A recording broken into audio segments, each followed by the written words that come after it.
This is a very special place to be, where I suspect most of you have not been before.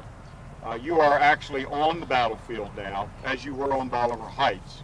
And let me orient you quickly so that you have an understanding of where we are.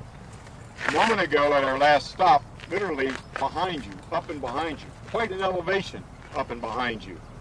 In September of 1862, with no trees there, that was the principal Union line to defend Harpers Ferry, especially once Stonewall Jackson arrived in the neighborhood on September the 13th, 14th, and 15th of 1862. Jackson, everybody turn around just a moment, take a look at that high ground. Even with the trees, you can see that is quite an elevation. It's up there. It's a good position of defense by the Federal Army. You have nearly 14,000 Union soldiers holding that ground. Jackson's men are in front of you. The Confederate Army under Jackson that has arrived is on the ground that you see immediately in front of you. Notice the difference in elevation. General Jackson's men are at quite a disadvantage. And so Jackson will be the attacker here. And you are on part of the ground over which the Confederate Army, unbelievably, will attack in an attempt to take the position on the high ground, the hill behind you, Bolivar Heights. So we refer to this as Lower Bolivar Heights because of its elevation. You're on the western side of Bolivar Heights. Bolivar Heights, the high ground behind you.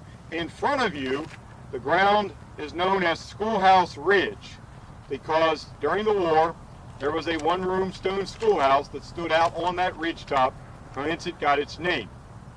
So Jackson and about 15,000 rebels in front of you, Colonel Miles and his 14,000 bluecoats behind you, and you literally are in no man's land between two contesting armies about to do combat.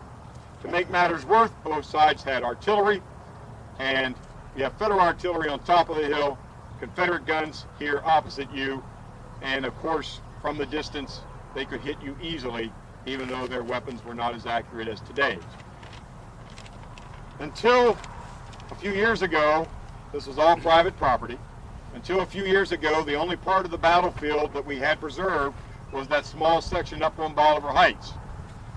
And until a few years ago, this area was destined to become development, subdivision, apartment buildings, condominiums, residential housing.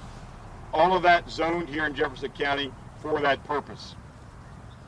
And that's what it would be today, I guarantee you, as Jefferson County was among the top growing, fastest growing population counties in the state of West Virginia. That's what it would be today. To be able to live beside a national park, to have a national park in your backyard, certainly would be a developer's and a homeowner's dream. But this is battlefield land. People fought here, died here. Men from Virginia and West Virginia and Maryland fought here and died here. And the consequence of their effort changed the course of American history. And so because of that, the Civil War Preservation Trust in 1993 did its very first land acquisition, its first of now dozens and dozens and dozens in many dozen states. But the very first purchase of land made by the Civil War Preservation Trust was here at Harpers Ferry National Historical Park because of the threat of development in 1993. And it's the parcel you're standing upon. That in itself is history.